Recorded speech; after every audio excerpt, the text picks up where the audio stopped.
Good evening.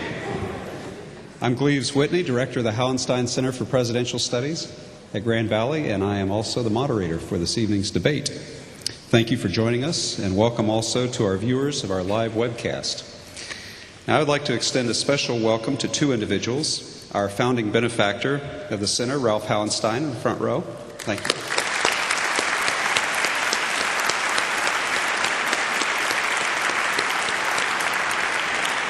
And also our president of Grand Valley State University, Dr. Tom Haas.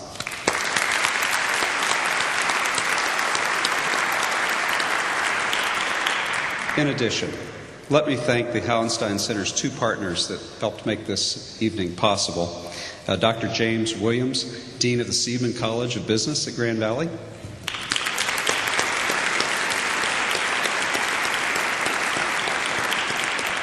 And the Reverend Fred Wooden, who, of course, is the senior pastor here at Fountain Street Church.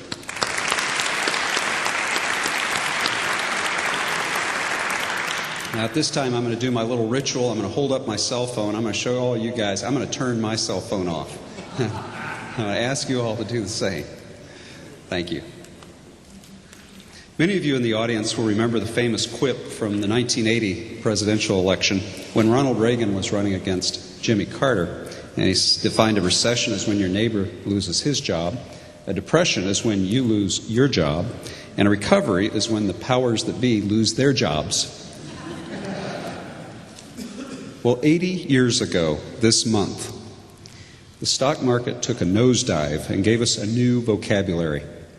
Black Tuesday became the emblem for widespread failure in our economic system.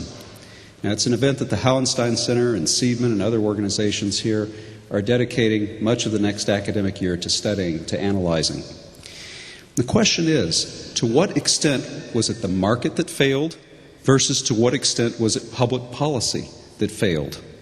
Now, if you Google Great Depression and Great Recession, you get 2.8 million hits, clearly a variety of viewpoints. But tonight, you're going to hear two of the best viewpoints, I think, on the opposing views of the Great Depression, the problems, the policies, and the politicians who struggled with it. Amity Shlaes and Jonathan Alter represent opposite sides of the debate over FDR's legacy. But what they share is also considerable. They both have Chicago roots. They are two of the best journalists in the country, writing with great historical depth and awareness. And they both have a passion for public debate and getting public policy right. Amity Shlaes is an award-winning syndicated columnist for Bloomberg and a senior fellow at the Council on Foreign Relations. A writer on political economy and taxes and a contributor to numerous television and radio shows, Ms. Shlaes has been called, quote, a leading historian of 20th century finance. She is formerly a columnist for the Financial Times, a member of the Wall Street Journal editorial board, where she was featured as an op-ed writer. She also has published in National Review, New Republic, Foreign Affairs, The American Spectator, and she is the author, as many of you know, of The Forgotten Man, A New History of the Great Depression. Peggy Noonan called this book epic, wholly original. George Will called it a fresh appraisal that Americans now need to know. Amity, thank you for joining us tonight.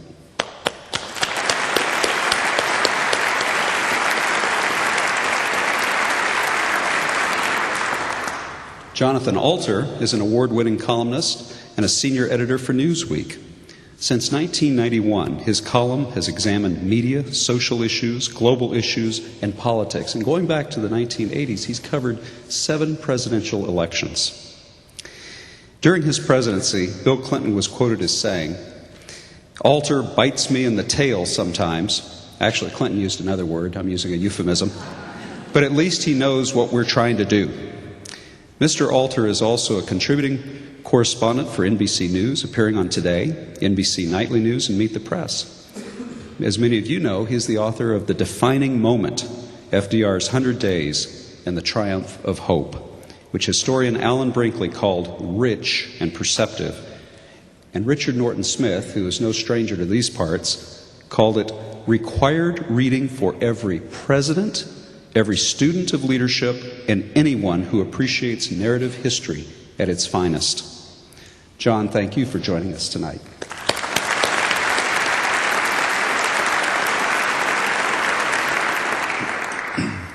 I got to know these two at lunch a little bit better today, and I can tell you off script that they go way back. Both of their mothers were extremely active in the politics in Chicago, but neither went to jail. John and Amity attended rival high schools in Chicago, rival colleges on the East Coast, and they continue to rival each other in the press, over the airwaves, and of course here on stage tonight. Ladies and gentlemen, please help me welcome our two distinguished guests.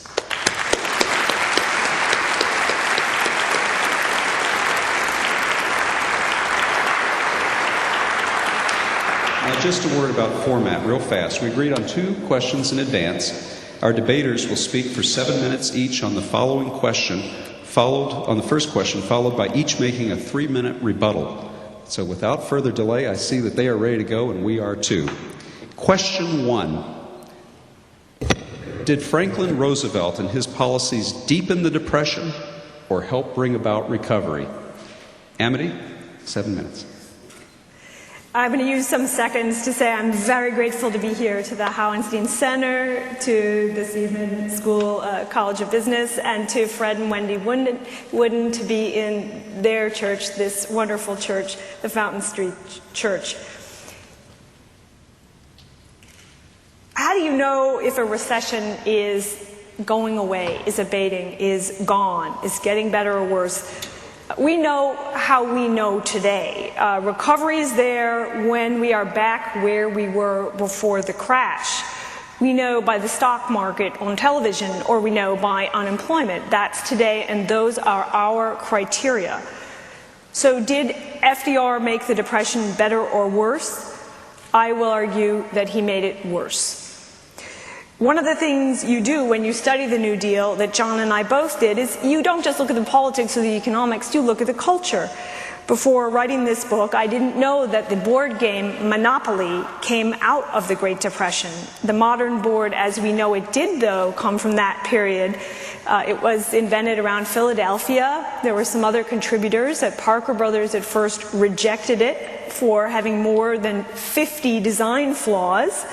But it did become popular. Something about the game resonated, Monopoly, in those years, the 1930s. You know the game. It's about trying to make it with real estate through property, through business. You buy a house, maybe you buy another house. When you get a hotel on the property, suddenly your life makes sense. The value of it all goes upward a lot. It compounds. And the game depends on a few things. Those include getting a predictable number of pay income tax cards, a predictable number, not too many, of go to jail cards. And it depends on the temperament of the bank, the person who plays the bank. You need a bank. Well, the bank doesn't have to be perfect, does he or she, but the bank has to be not too bad. Someone who enforces the rules, doesn't cheat on the math when he hands out the money, is relatively predictable himself, the bank. If the bank is too unpredictable, too much of a screamer, too nasty, too jumpy, or too domineering, what happens? You walk away from the board. FDR did many things that made the period of the Depression better or feel better. Ones I think of are deposit insurance, which has a history in Michigan because Arthur Vandenberg supported it, pushed it through. FDR didn't especially want it. Hoover certainly didn't want it, and yet it became law and made American lives better. FDR signed that law.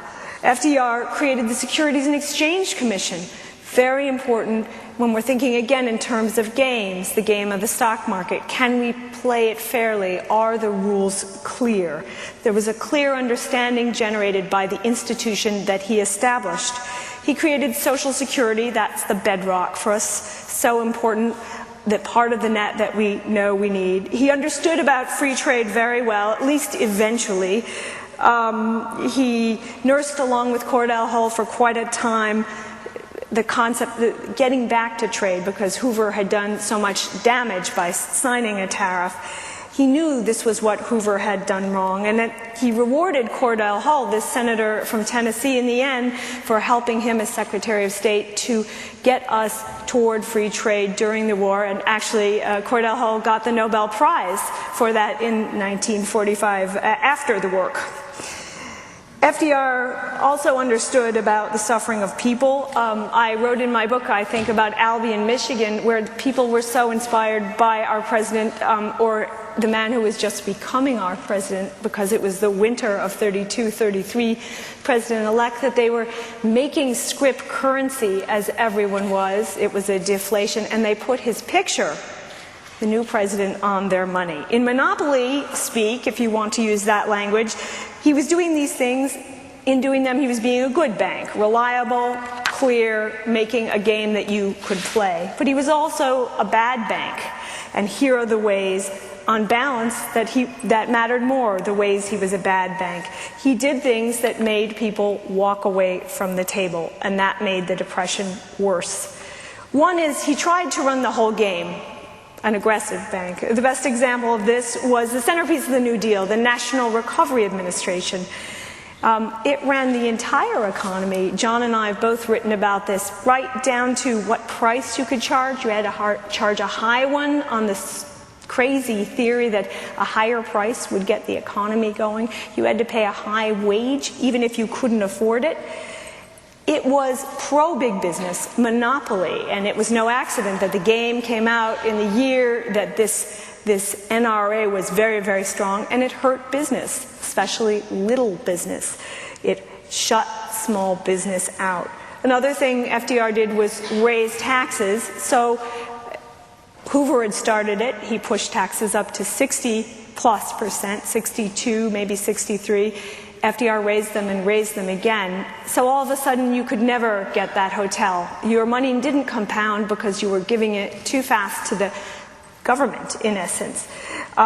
He attacked wealthy people as well with an animus we don't see today. You hear FDR talking about princes of property. What does that say to you if you own a few hotels? Me?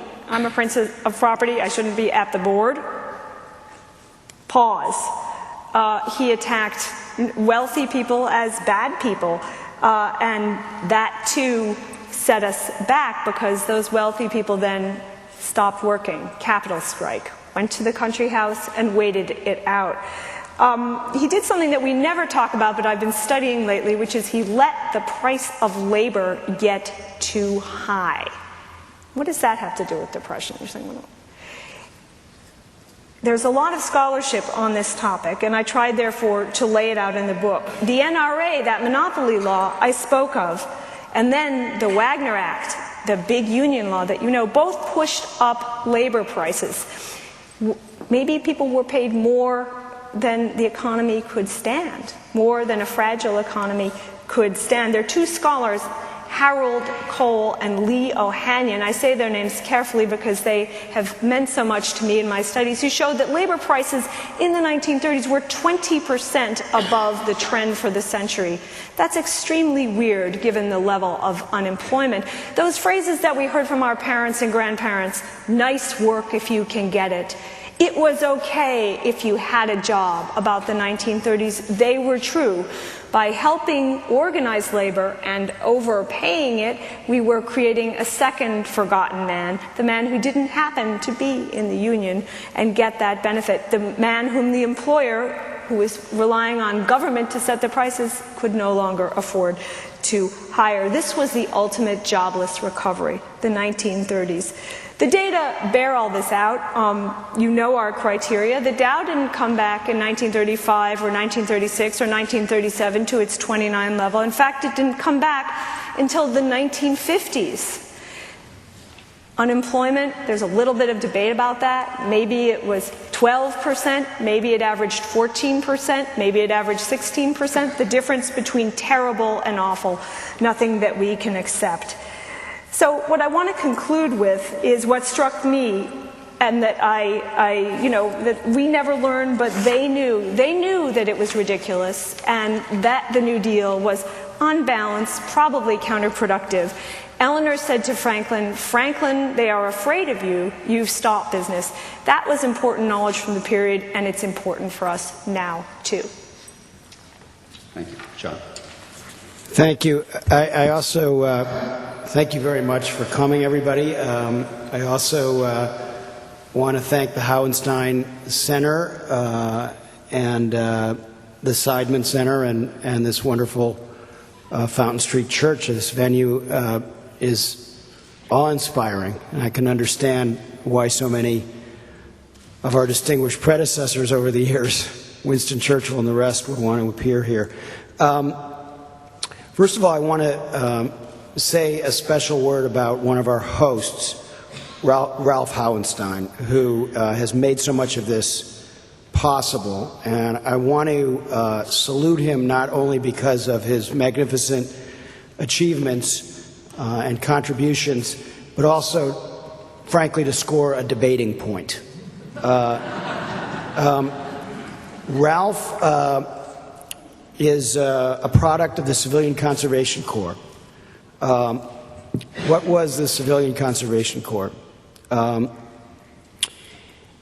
In the dark days of 1933, when all of the banks were closed, and Franklin Roosevelt became president, when the country was literally curled up in the fetal position, the banking crisis had started right here in Michigan because of the dysfunctional relationship between Henry and Edsel Ford. Henry wouldn't bail out Edsel's bank.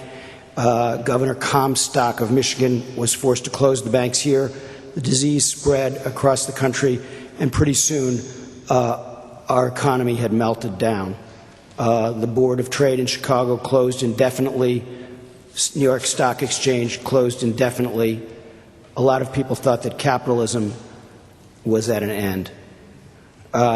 Chairman of the Dean of the Harvard Business School was among those who thought that perhaps capitalism, as we knew it, was at an end. Nobody knew what was going to come next. Studebaker had a car called the Dictator, which sold rather well. Obviously, dictatorship in Europe at that time was working well. Mussolini was extraordinarily popular, not just in Italy, but in the United States. Hitler was brand new. Nobody quite realized he was a bad actor yet. So Franklin Roosevelt comes to power, and first he does something rather conservative. Like President Obama, he rejects the liberal idea of nationalizing the banks because he knows he needs to stabilize the banks first, and then he sets about putting people to work. And his first big work program, $1 a day, not popular with organized labor, was the CCC. What did the CCC accomplish? Planted 3 billion trees, saving the topsoil of the United States, put more than 2 million people to work, trained Ralph and his colleagues so that they could go on to serve as the officer corps that won World War II and saved humanity, led eventually to the integration of the armed forces, kicked off both the environmental movement in this country, the conservation movement, as well as the national service movement, since the CCC was the first national service program. Now, did the CCC end the Depression? Did all the other jobs programs end the Depression? No. Did all of them work? No. The National Recovery Act, as Amity indicated, was a failure. But if you believe, as Roosevelt did, in bold, persistent experimentation, you were going to try a lot of things to try to work the problem and to confront the threat of a loss of our system, of our capitalist system and of our democratic system. Roosevelt decided not to become a dictator, to work through Congress, even though a lot of newspaper editorials were urging him to take dictatorial powers. So did it work? That's the question. And the answer is that we didn't get out of the Depression until World War II. So if you're asking, did it actually end the Depression? Did the New Deal end the Depression? The answer would be no. But I saw Senator Mitch McConnell on television recently, and he was saying he'd been doing some reading about the New Deal period. Perhaps he was reading Amity's book and some others. And he said he was arguing against stimulus programs. And he said that he found that history showed us that Roosevelt's stimulus, big government spending, that didn't get us out of the Depression. It was World War II that got us out of the Depression. Ha, ha, ha, he was saying. It wasn't the New Deal. It wasn't those big spending programs. And I did something I probably shouldn't have. I started yelling a bit at the television. I said, what do you think World War II was? It was massive government spending. Keynesian economics on steroids that got us out of the Depression. That massive government spending is what brought us out. And I don't know about you, but I think reducing unemployment from 25%, in Michigan it was over 30%, to a little bit over 11, 12, 13%, more than cutting it basically in half. I think that's pretty impressive. That doesn't sound like failure to me. Now, unemployment went up and down in the period, but the numbers that you might hear from Amity don't actually count the millions of people who were in government jobs programs. The statistics in those days didn't count them as being employed. So the numbers that you're going to hear from her on unemployment are artificially high. Now, at a certain point, they had another dip in 1937.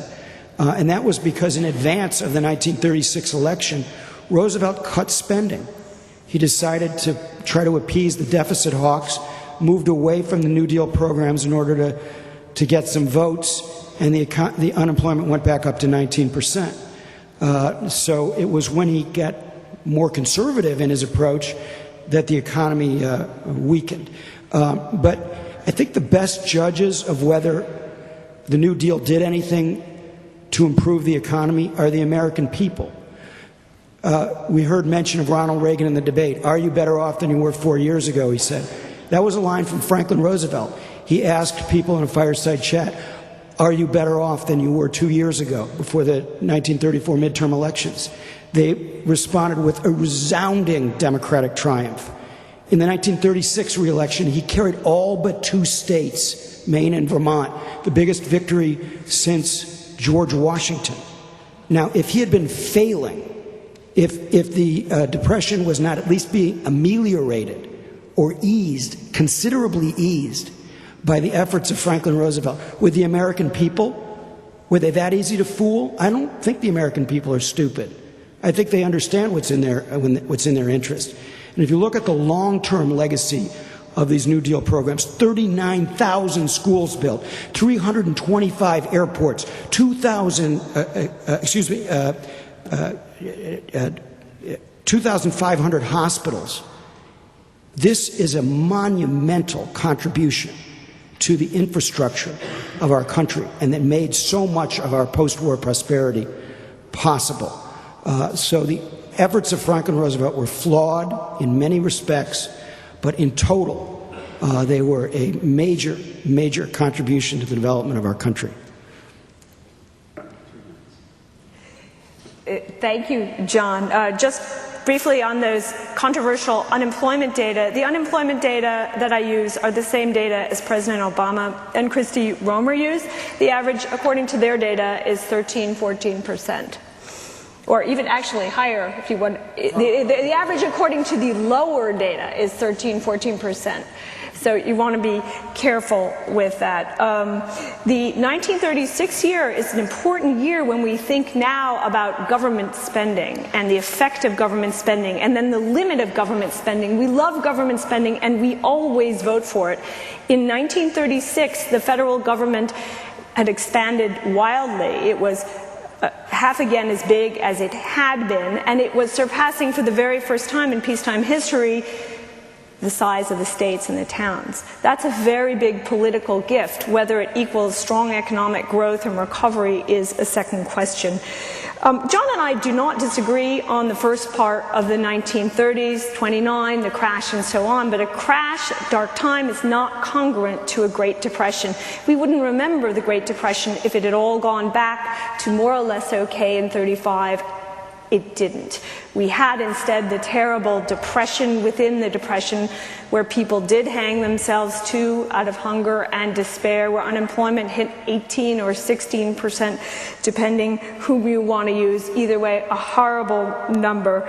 And that cannot be explained by a market crash, by international forces, even by monetary events. It can't. It can only be explained by government policy. I wonder whether you could have had the CCC and all the wonderful things we do feel nostalgic about that did employ our parents and our grandparents, maybe when they had nothing else to do that week, and also not had high taxes and not attack business and not change the rules all the time and not try to run the economy with strange schemes. But I have a sense they go together, that you're going to be dramatic, so you create great social employment programs, and you also do great big things to the economy. A crisis is a terrible thing to waste. You try the experiments you had in your mind already.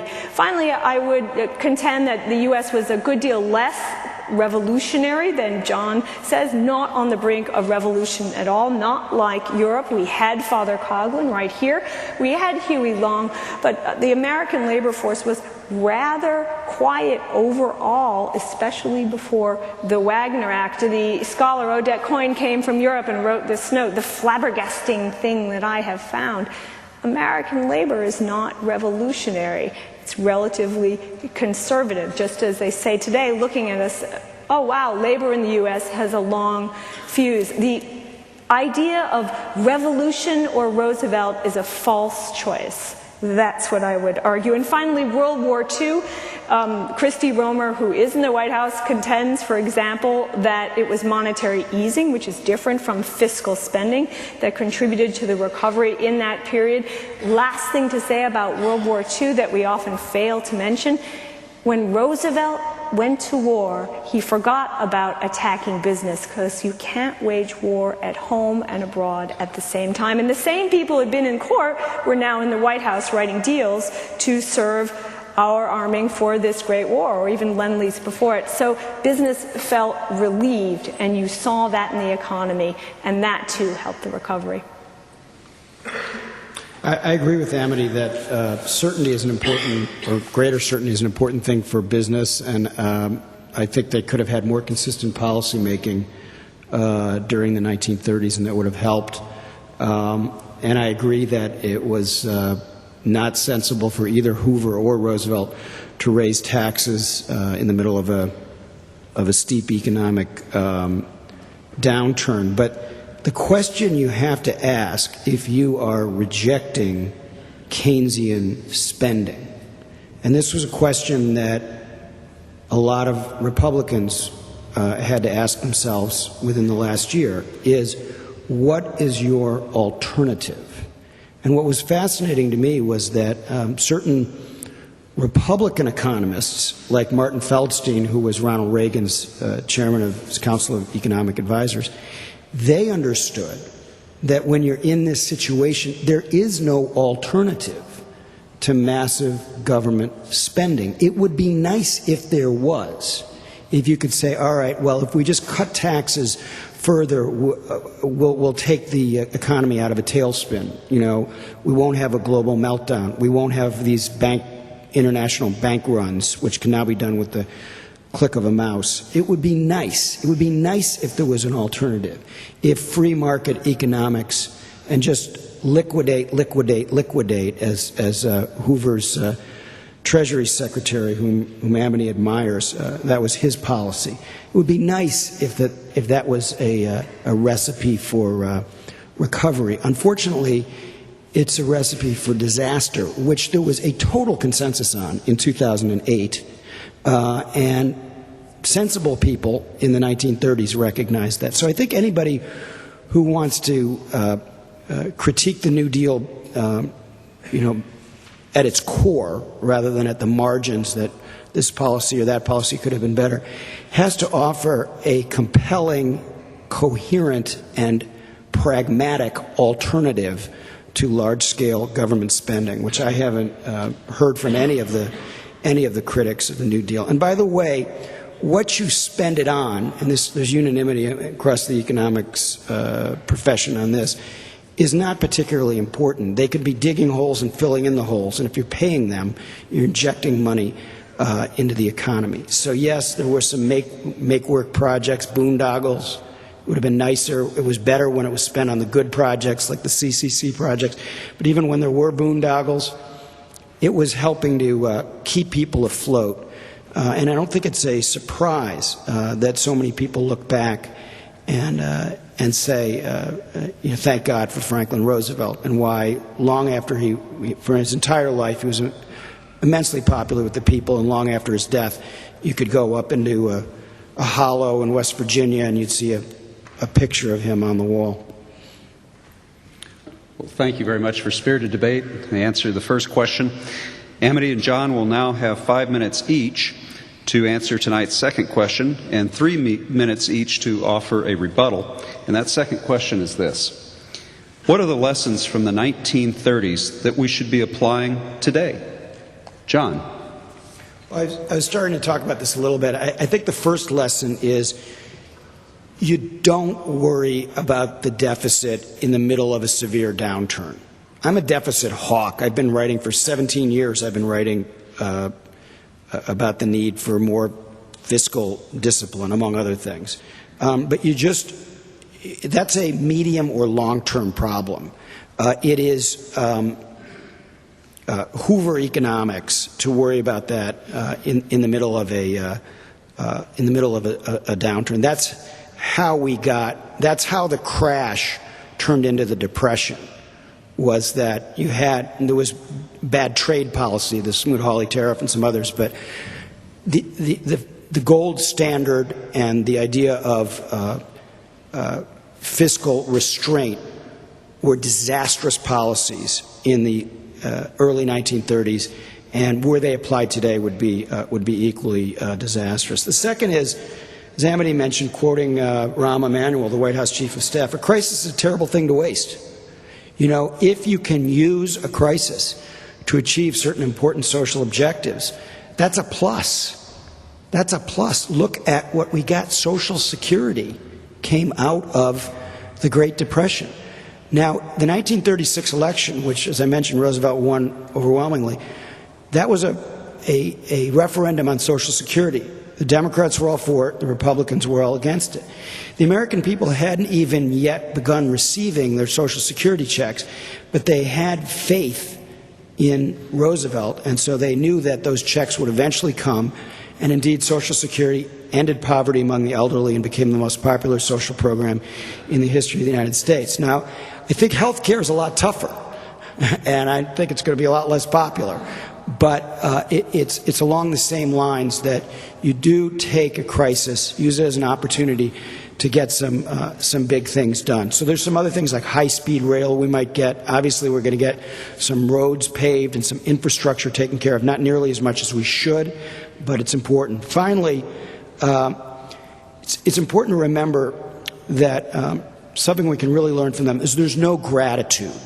There's no gratitude on the part of people who were saved by an aggressive problem-solving president. So the bankers in the early 1930s, they were rescued, and in those days there were a lot of Harvard to homeless stories. You could actually go all the way down.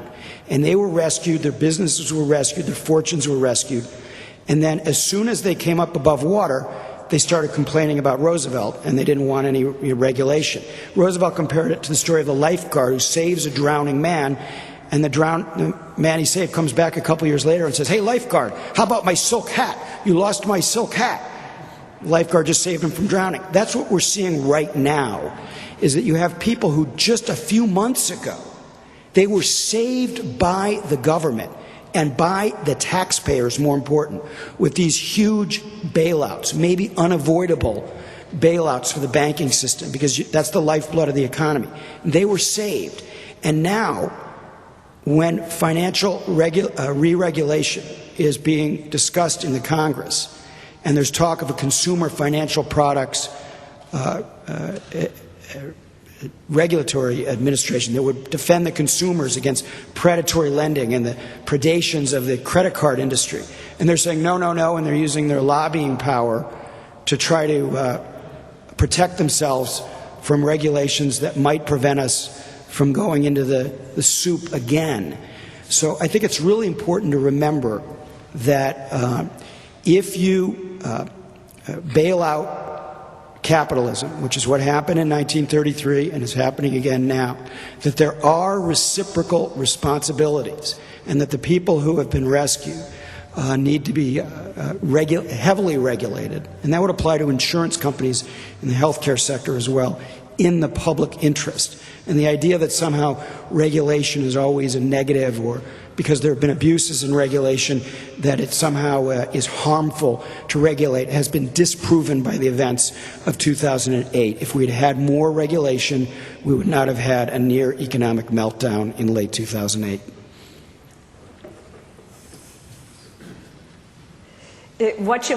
I'm going to try and counter on the economics in my rebuttal. But for now, I'm answering, what should we have learned from the 1930s for today? The first thing is that scaremongering, trying to scare people into believing that the world is going to come to an end for years and years unless the government does something, may be counterproductive.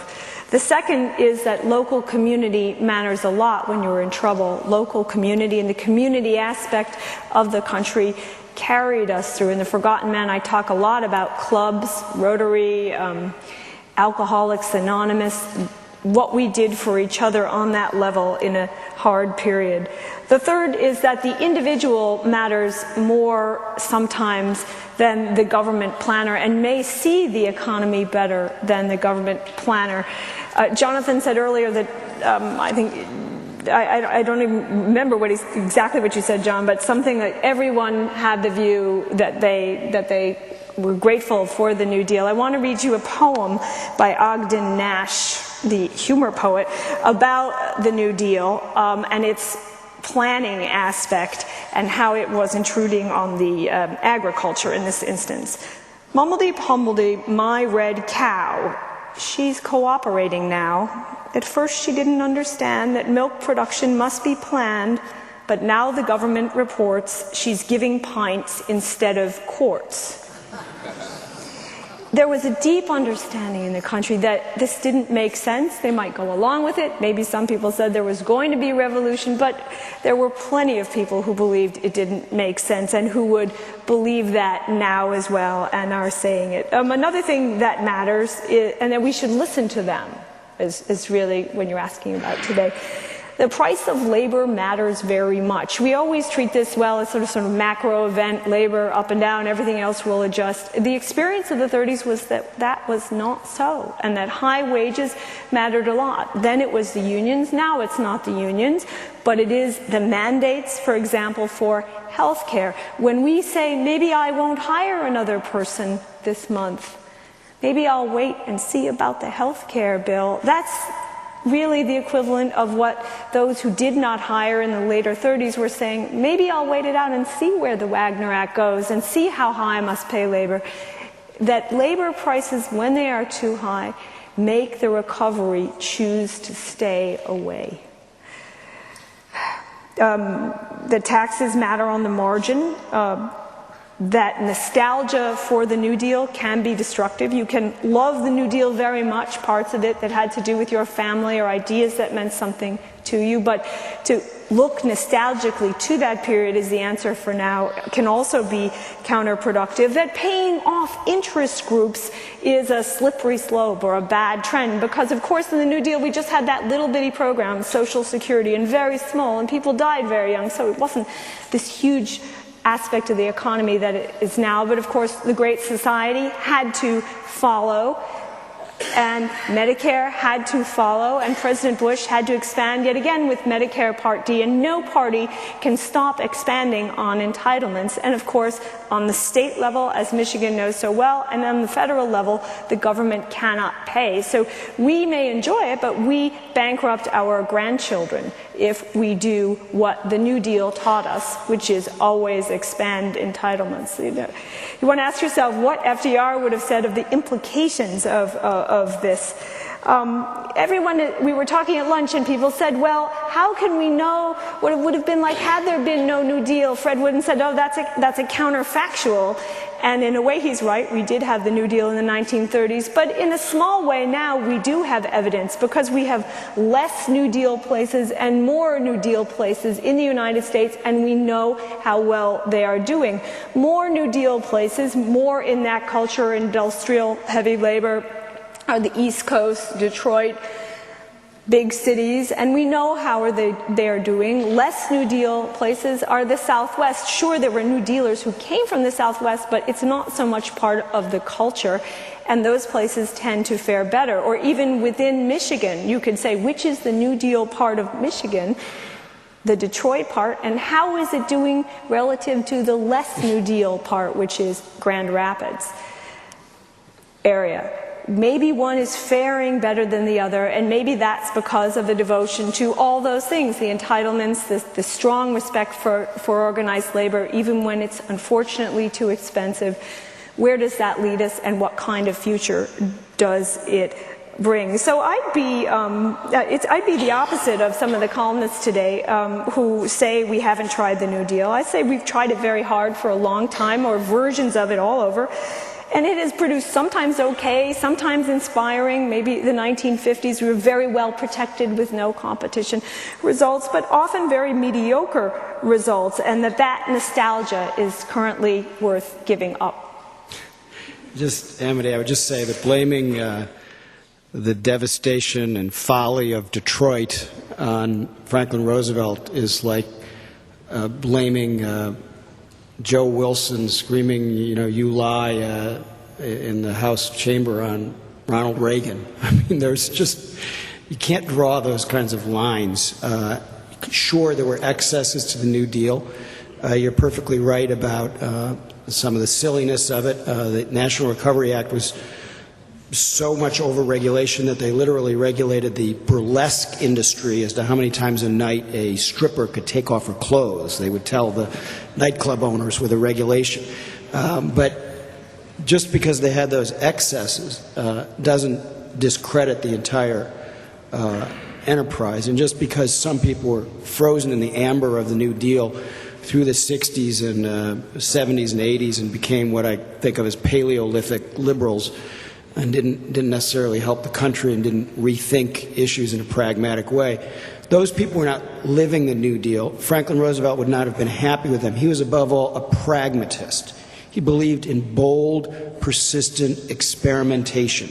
Take a method and try it. If it fails, try something else. But above all, try something. You have to work the problem. And this is an enormously important lesson for our time. One of the reasons that George Bush became unpopular was the American people no longer had the impression that he was getting up and working the problem on their behalf every day. And so it wasn't just Iraq. Katrina would be a good example. Before the New Deal, if people were in trouble because of a hurricane, it wasn't seen as any of the responsibility of the government. There's some people who still believe it's not the responsibility of the federal government. But I think the American people in general, and I'm not talking about everyone, when you say that, of course, there were people who didn't like the New Deal, there's going to be 25% who don't like anything at any time. So obviously you're never going to get 100%.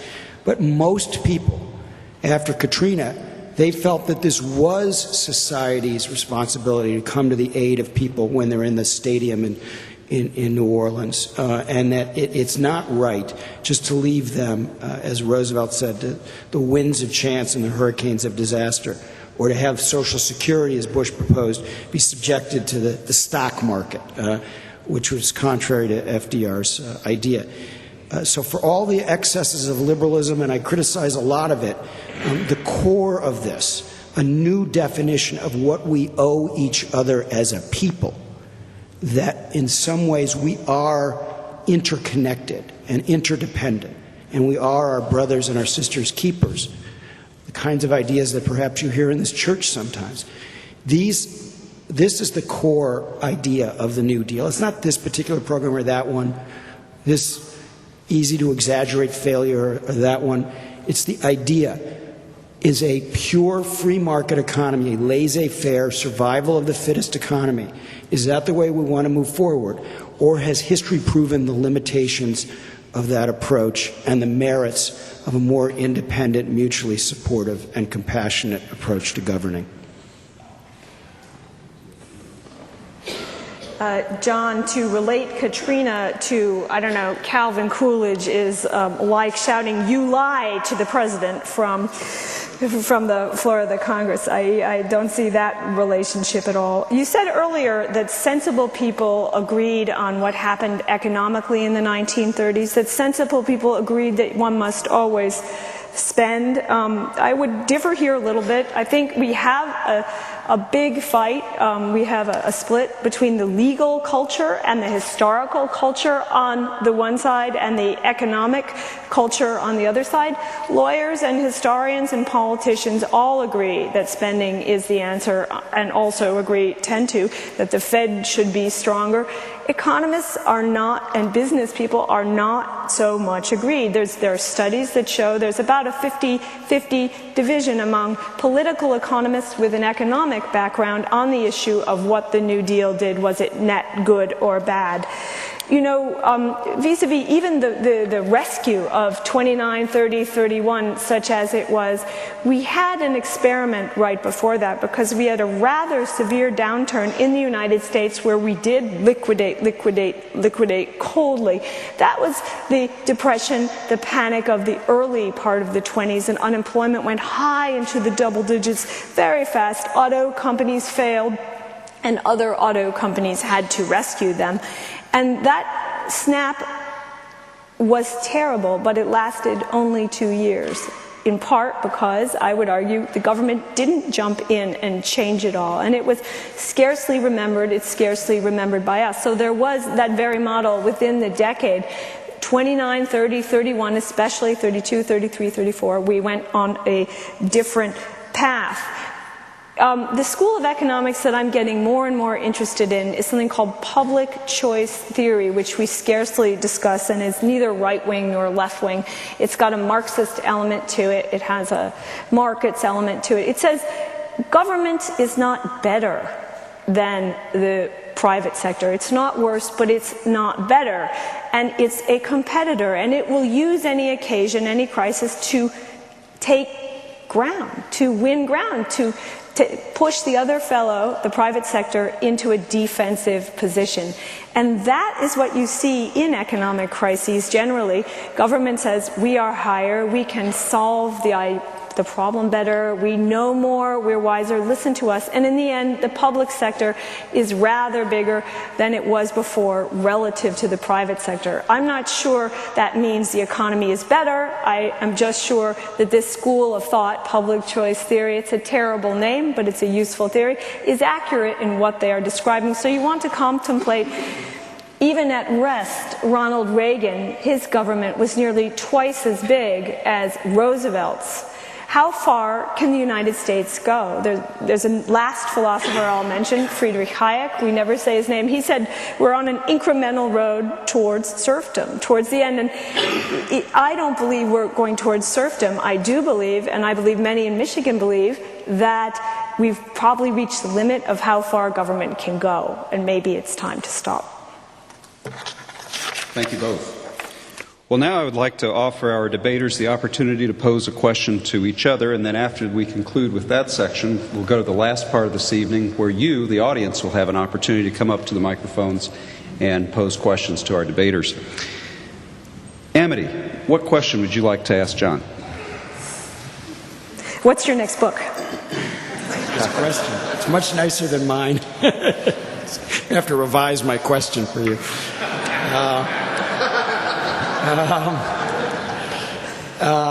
My next book is about Barack Obama's first year in office, and I'm in the middle of reporting it right now, and I've written a pretty good chunk of it. If anybody has a good title for me, I'm open to suggestions. So I've been spending a lot of time in Washington, in the White House, and usually I go to a coffee shop because I want to get them off campus. So I've done a lot of my work from Starbucks and other coffee shops near the White House. They talk a little more freely if you get them out of the building. And so I'm trying to give people a sense of what actually happened behind closed doors in some of these very, very important decisions that were made. I have a chapter about the auto bailout and a lot of details that haven't come out yet about how we now own actually 70% of General Motors. If you'd said a year ago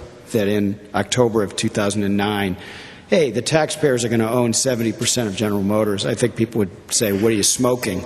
And so I'm going to try to explain how that happened, as well as the Chrysler deal, banks, foreign policy, the temperament of the president, the way he makes decisions, the way the whole thing has taken shape, because it feels like a blur to most people, where there were so many things happening so fast that I thought I'd kind of slow it down for folks and tell them what was going on when they were going about their own lives.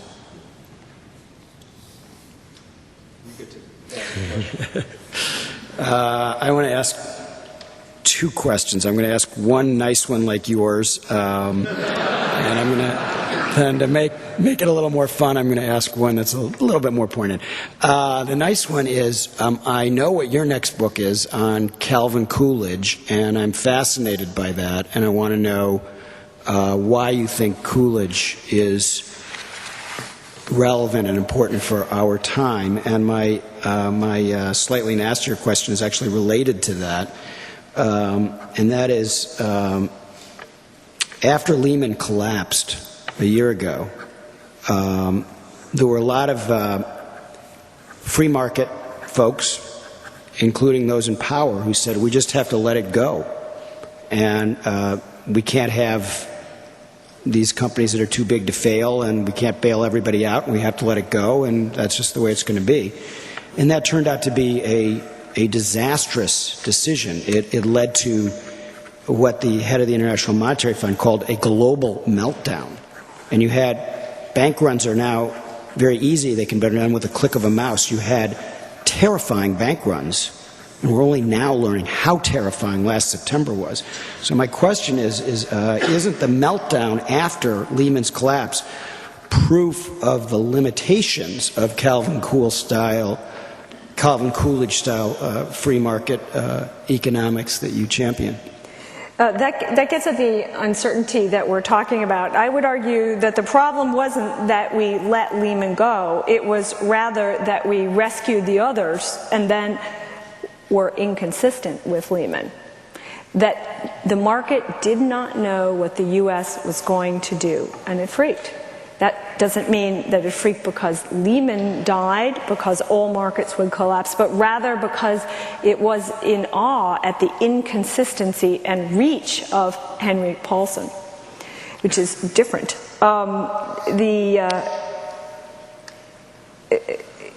I think the same Europeans who are saying now how horrible it was that we failed to rescue Lehman will be rather gleeful when the dollar, when the crisis behind the crisis comes, and now I will scaremonger and say when the dollar has a crisis, because it's very clear this administration, and also for that matter the preceding one, aren't concerned about the dollar being a stable currency, that they will trade it for trade and a lot of other things. And so there will eventually come, sooner rather than later, not 30 years from now, a crisis behind the current crisis that has to do with the currency. And those same Europeans who said we should have rescued Lehman will say we should have stood by the dollar and not done so many rescues. And they will make great hay out of our fiscal state that resulted from our rescues. Vis-a-vis the Coolidge, I'll just say I don't know that much about him yet. I went on the advisory board of the Coolidge Place and visited Plymouth Notch, but I do have a sports analogy for him. Every president brings up a sport, and it's kind of anachronistic. Sometimes you see the president doing a sport that didn't exist in their time, or barely. And if Coolidge had a sport, he would be a windsurfer.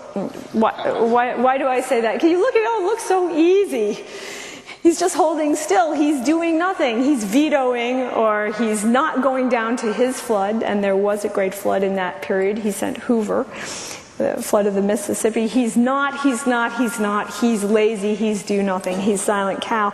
But what you know about windsurfing is it's really difficult, and it takes great strength to hold still. So Coolidge is our great refrainer, and there's some virtue in refraining, and that's what I'll be studying in the Coolidge bio.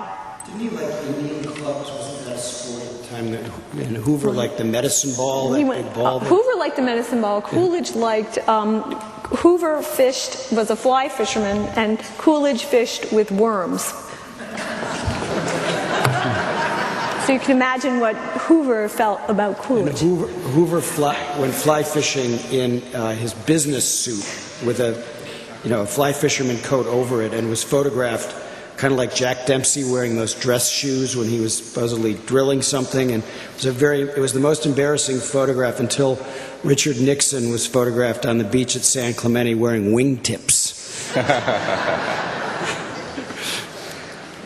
Well, I'd like to encourage the audience to ask questions. Just come up to the microphones if you have something you'd like to ask. And while you're queuing up, I have a real quick question for you, both of you.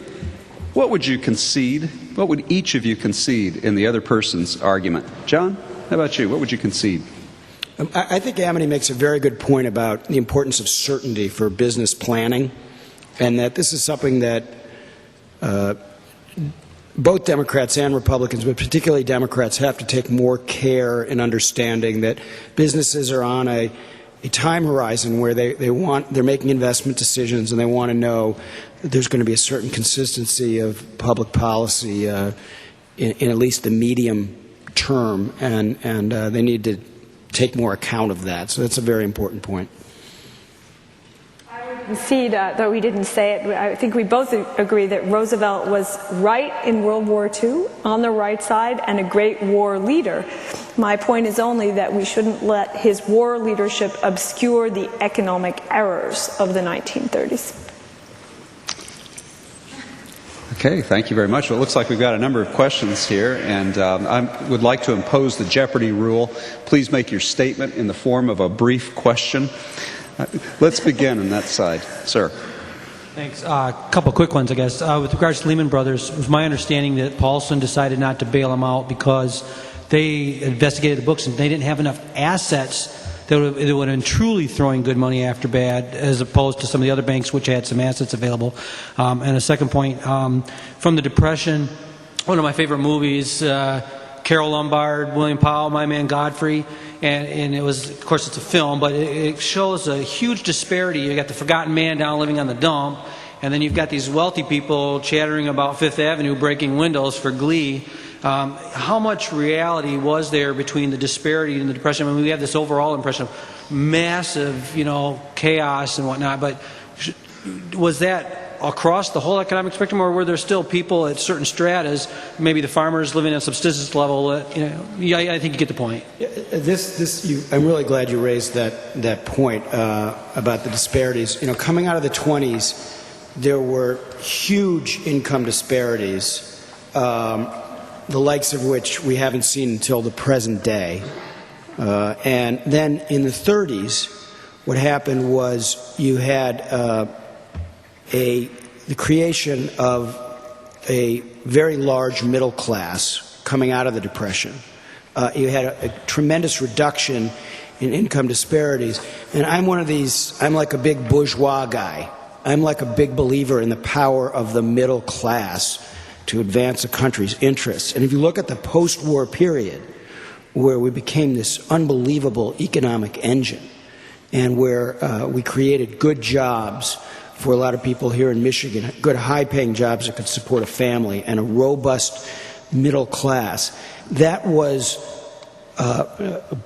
partly the result of the of government policy coming out of the New Deal and the post-New Deal period, which continued a lot of policies that had the effect of bolstering the middle class, raising wages. I don't believe with Amity that a race to the bottom in terms of wages is the way to go.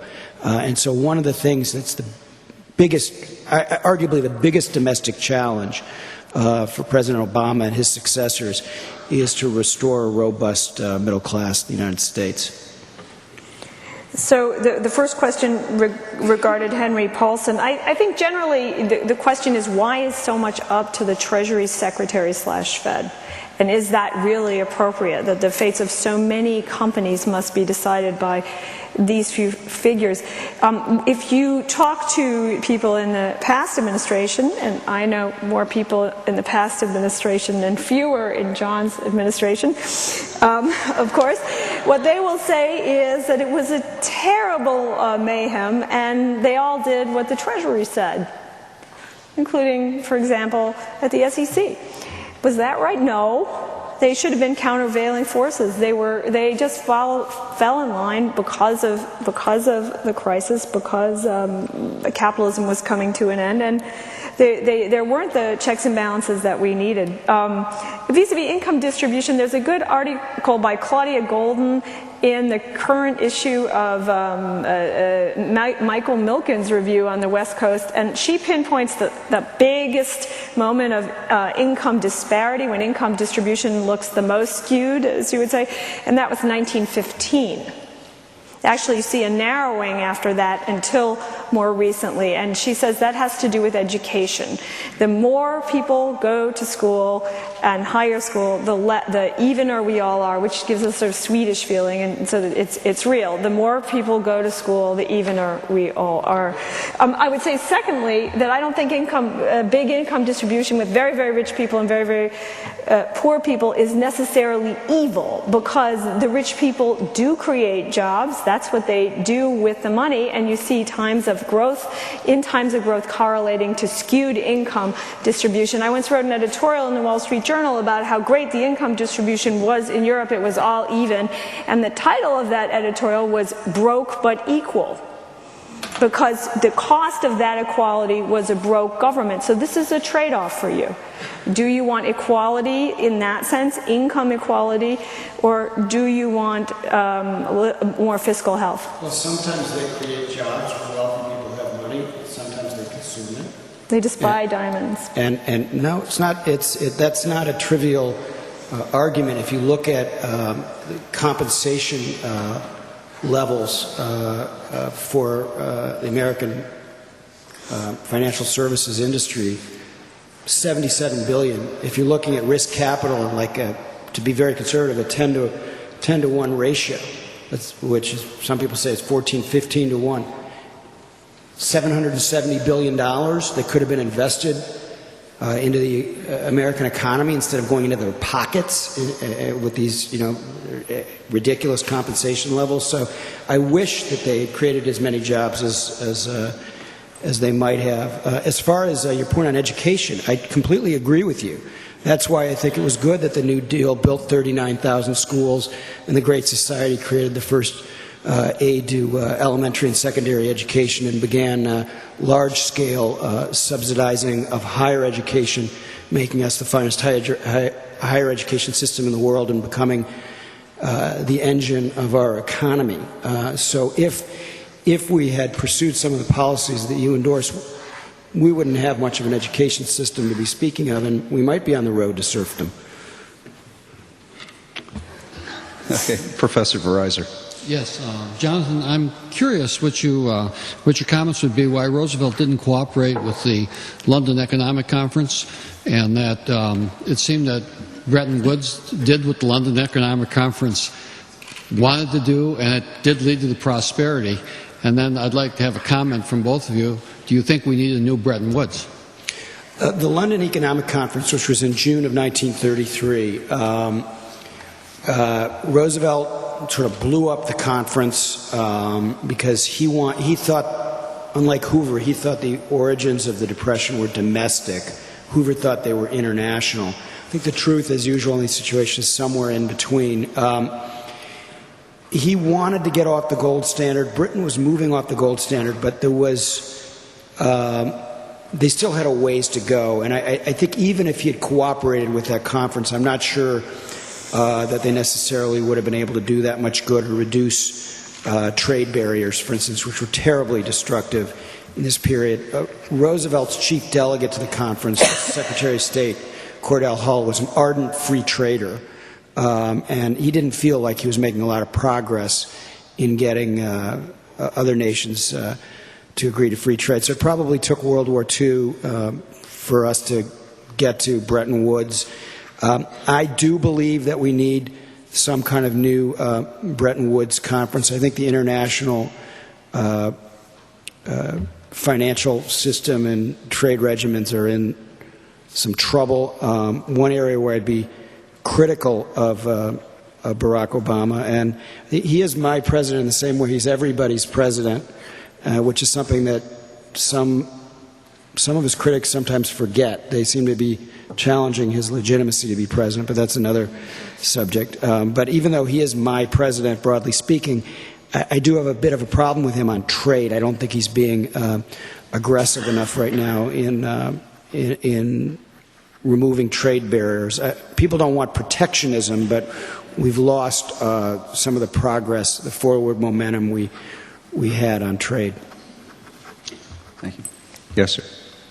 During the 1920s, the one speaker said that the structural weakness in the economy is that rising productivity, all the technology, the productivity was not, and wages were not keeping up with it. So inventories began to build up and such, and that Roosevelt's attempt was what a lot of his advisors had come out of the Wilson administration, was to somehow create an upward pressure on wages through labor, and that his response, this is a question and a statement, his response was that when he came in, it was not necessarily that he was pro-labor, but I take exception that labor was rising. From New England to South Carolina, the textile mills, the uprising of the 500,000 in 1934. My question is, didn't Roosevelt respond to two things: rising productivity, wages not keeping up, and the pressure from unorganized labor rising up, like the great 1934 textile strike? I mean, these were Southern workers who had nothing to do with unions or Roosevelt or anything, and Roosevelt. Wasn't this a response and a belief that the economy would be better if a percentage of labor was organized, creating a kind of a balancing factor to laissez-faire capitalism?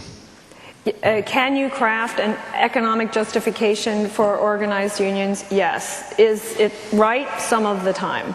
Vis-a-vis the union law that we got, had we got, for example, say, Taft-Hartley, which was the edited version of the Wagner Act, in the mid-30s, you wouldn't have seen either the intensity of the sit-down strikes, the fear of business, the many days of non-production that made the Depression, within the Depression of 37-38. What we got instead was a very radical, unadjudicated law, the Wagner Act. Nobody knew was the sit-down strike legal. Nobody knew was the closed shop legal. This only became clear much later when Democrats rethought it, Republicans rethought it after World War II. So did the law have to be that radical? I would argue no. Maybe we would get a union law, maybe it was time in the U.S., but it didn't have to be that radical. And there was political fear of John L. Lewis. In our school books, we romanticized John L. Lewis. But when I read what he did to the companies and what he bullied them. He was a bully, and he drove those wages higher than they had to be, and that hurt production. So you're talking about productivity. That was a big, big story in the later part of the 30s. This is important for Michigan. There's a lot of scholarship on it. I'll say again the names of the people I think are great on this: Harold Cole, Penn, and Lee Ohanian, UCLA, because very soon many books are going to come out about this. These studies are just forming. General Lewis, interestingly, turned very much against FDR for a lot of reasons. I think you're right that the challenge was increasing purchasing power, and that if they couldn't get wages up to increase purchasing power, they didn't feel like they were going to be able to get the economy going again. And that did become a priority of their economic policy making. I don't think they thought enough about business incentives. They didn't have what conservatives sometimes call growth agenda. Liberals should call it a growth agenda too, because there are things that you can do. They're talking about this now. Both Democrats and Republicans in Washington, as we speak, are talking about a tax credit for business for hiring new employees. It might be an unworkable idea, but you have to think about it from both the perspective of small business and from the perspective of labor, and have a balanced approach that increases purchasing power, increases incentives for small business to hire new workers, and all in all keeps its eye on the interests of the middle class. And one of the things that I think has been really unfortunate about what's happened in the last several months is that because AIG and these mega banks kind of had strapped dynamite to their chests and said, you don't do what we want, we're going to blow us all to kingdom come. They got the money first, and you're talking about, if you include all the Fed guarantees, you're talking about trillions and trillions of dollars. And so, many times the cost of the Iraq War. It used to be that in the 1960s, Ev Dirksen, who was the Senate minority leader, and he and Jerry Ford used to have something called the Ev and Jerry Show when Ford was the minority leader of the House. And they'd go on TV, Ev and Jerry, and they'd criticize Lyndon Johnson's program. And by the way, in a very collegial way, without the nastiness that you see nowadays on cable TV.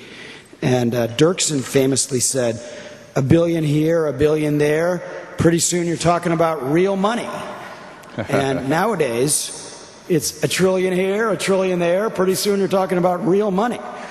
And that's going to be a problem because, as Amity says, that is a burden on our children and grandchildren. Yes, sir. Good evening. We've all benefited in our lifetimes from private industry miracles, to name just a couple. We have computers, medicines, energy production in regions that heretofore have been impossible. And all of these represent capital, scarce capital, expertly deployed. Mr. Alter, you mentioned in your part of the debate that in a downturn, it does not matter how the government spends its money, or our money, why we can pay one person to dig a hole and our neighbor to fill the hole in. Well, is it not possible that theory, and indeed the entire much of the New Deal and its spending, despite its accomplishments, and much of today's stimulus, represents the taking, the sapping of scarce capital that can be used to generate miracles, products that enhance our lives, and yes, jobs and economic growth. Take that money, keep it from the experts who can deploy it. I leave that to both of you, yeah. Mr. Alter. First of all, I was speaking in broad economic terms. If you invest government money in the economy as an economic matter, it doesn't matter how you do it, but because it's more money in the economy. But obviously, it's preferable, if you have a choice, to invest in things that are going to leave a lasting contribution, like the ones I described from the New Deal, and I would venture to say that for all of the dynamism of American entrepreneurship and innovation, and this is what, in large part, is what has made our country go and has made it great. If you actually look at the origins of that, much of it began with government spending. And I would mention just two very quick examples that helped to get the high-tech revolution going. One is DARPA, which is a Pentagon advanced research program, which, contrary to Al Gore, invented the Internet and provided the seed money that created the Internet. And the other is the space program, which had a powerful influence on a lot of different industries. And I'd add a third from a Republican administration, and that's the interstate highway system, which created tremendous radiation of economic growth, radiated out from the highway program. So what you want for economic development, and then higher ed is the key example that I was mentioning before, and so much of our growth now comes out of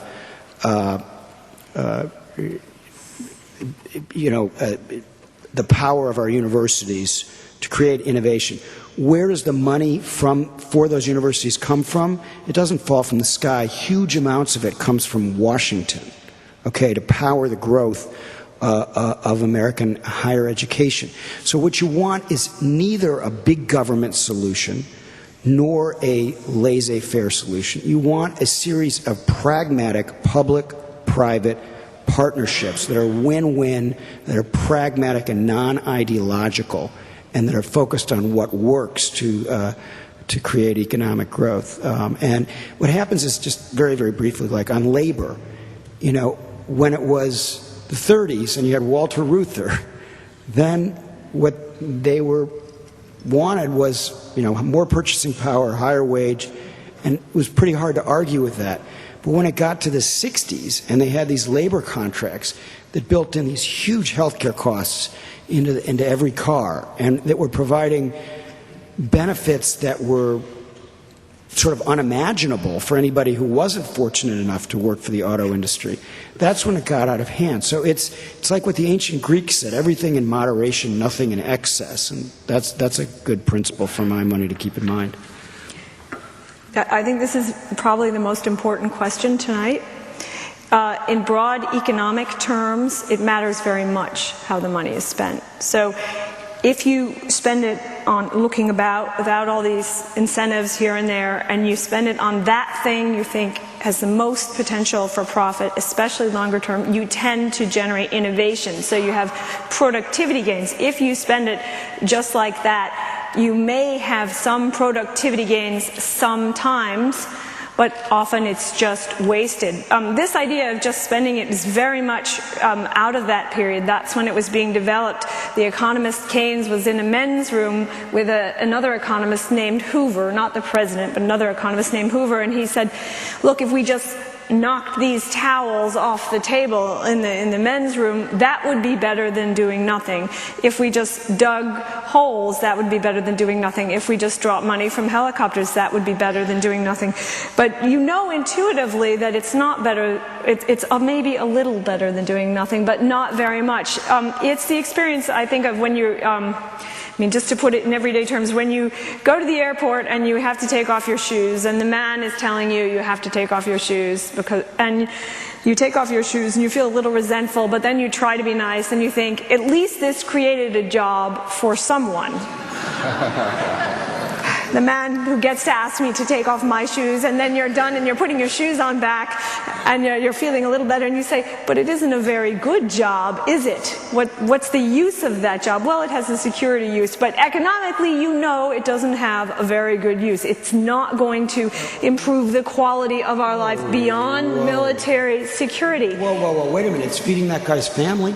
It's right, but he could have a job. What happens when the war ends and he's no longer employed? There's absolutely no more justification. The war on terror, it's going to be 15, 20 years, 200 years. But there's absolutely no more justification for someone who benefited from a one-year job creation tax credit to be employed the second year. There's absolutely no more justification for someone to buy an automobile next year if he got one in the clunker period through the program this year. The point is, money will be spent for an event, an offer, a job, but it's not that productive, and it isn't necessarily added production over time. Sometimes you just buy the car this month instead of next month, substitution, and you cause a double dip afterwards. You've got to stop the bleeding. What the last year has been, it's been a tourniquet. Look, take this state. what is it, 13%, 15% unemployment? 15? 17? You could be, if you didn't have the state stabilization fund and the billions coming in here from Washington, you'd be up over 20%. That's a lot of human hardship. Well, it would be even higher. You know, what the economists, including conservative economists, when they were looking at the stimulus, one of the things that people agreed that they should put money into was food stamps. Food stamps and extend unemployment compensation, prevent layoffs. A huge amount of the stimulus went to prevent layoffs. Now, when you're not laid off, it's like the dog that didn't bark in the Sherlock Holmes story. You know, you don't really know. That's the clue, that the dog that didn't bark. When you haven't been laid off, you can't quite, it's an abstraction to try to conceive the consequences of if you had been laid off. But think back to the Depression, where in the 1932-33 school year, you had teachers who were not paid for the entire 1932-33 school year. The reason that the mayor of Chicago took the bullet for FDR in Florida, when a gunman got off 5 shots at FDR, he killed the mayor of Chicago. I wanted to know, when I was doing my research, why was the mayor down there? It's because his teachers hadn't been paid. Now, if we hadn't gone for a big spending stimulus program this year, the teachers in Michigan wouldn't have been paid. And if they couldn't be paid, then they couldn't pay their bills, and the local businesses in their community and their little shopping malls would go even more out of business than they are today, and you'd have a downward cycle. So at a certain point, the government is the only institution that can save the economy when it is tanking. There is no alternative. That is the unfortunate, sad reality, and it is a dagger at the heart of free market economics. It's a great idea. It works much of the time to provide all sorts of benefits for our society. I'm a huge advocate of market ideas for incentivizing people, but when you're in trouble, when you're in a foxhole, you need the government. And that's what we've learned again, as we did in 1933. Did you want to respond? No, I just don't think we're in a perpetual foxhole. Michigan, you can argue it many ways. Michigan is, as I said before, a very New Deal-ish state, and it hasn't brought you to a good place. You can think now about the terrible pain that you're in, about the employment problem. We think about it too. But the question is Michigan's future. And if you add entitlement on, stabilization / entitlement onto, you may not get any farther than you are now, and you will further challenge the opportunities for those who follow you. One of the states that I studied, I don't like one state better than the other, but one of the states that brought itself to my attention in the recent period, actually not vis-a-vis Michigan, but vis-a-vis Japan, where they had 10 stimuli and ended up with higher unemployment and a worse stock market than they had before, after that decade of stimuli, was Texas. Texas brought itself to my attention because Texas basically was allowed to fail.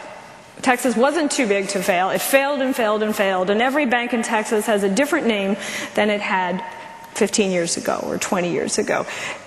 What happened to Texas? It was terrible. People were very sorry. There was a lot of trouble. But overall, Texas was able to recover. It was not just related to the energy price. And now unemployment in Texas is not that bad. It's below the average instead of way above it. We're not saying we love one place or the other, but or at least I'm saying there are some models that are worth looking at that are different from the New Deal model. I agree on looking at different models, but I just have to ask a really simple question. Let's say instead of your name being Amity Shlaes, your name was Jennifer Granholm. Would you have refused the stimulus money from Washington? I think that's to force me into a corner. But I do think that the governors and senators who were less hospitable, less willing to take the stimuli, were making points that will matter over time. Well, thank you very much. Unfortunately, we're starting to run out of time now. We've had some great questions, great answers, and I want to thank both of you for generating a lot more light than heat in this debate. It is now my pleasure to invite my good friend and colleague from the Seidman College of Business to come up and address you very briefly, Dean James Williams.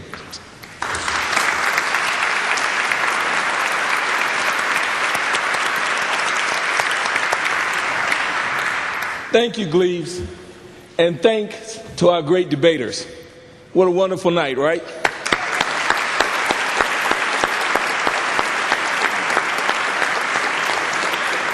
I'd like to thank Pastor Wooden and the parishioners for inviting us into this great facility. We really want to thank you for sharing some of your evening with us.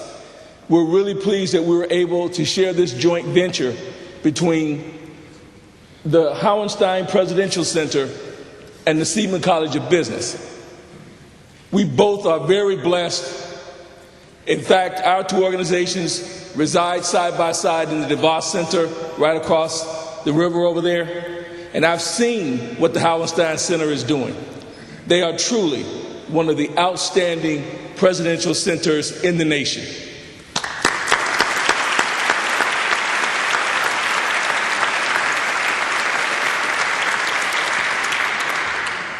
And the Presidential Center and the Seidman College of Business both are blessed with tremendous role models. Gleaves already talked about the great, yes sir, Hauenstein, Ralph.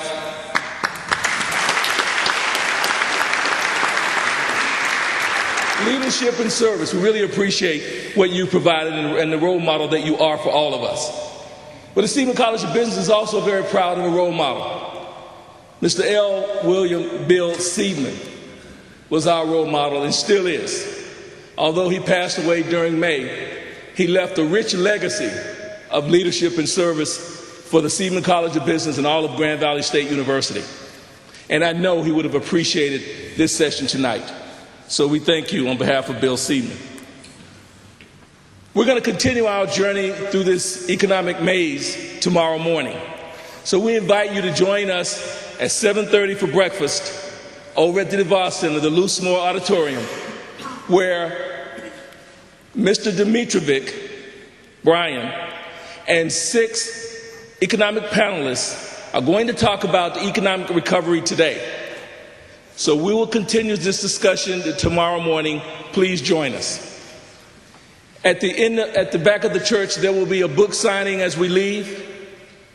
And so on behalf of Grand Valley State University, the Hauenstein Presidential Center, and the Seidman College of Business, I wish you a good evening.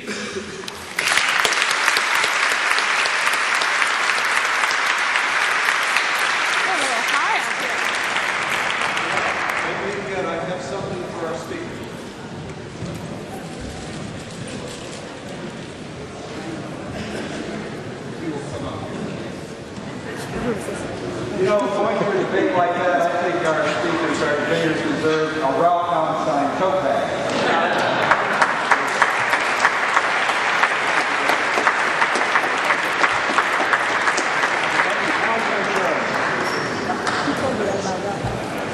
Thanks.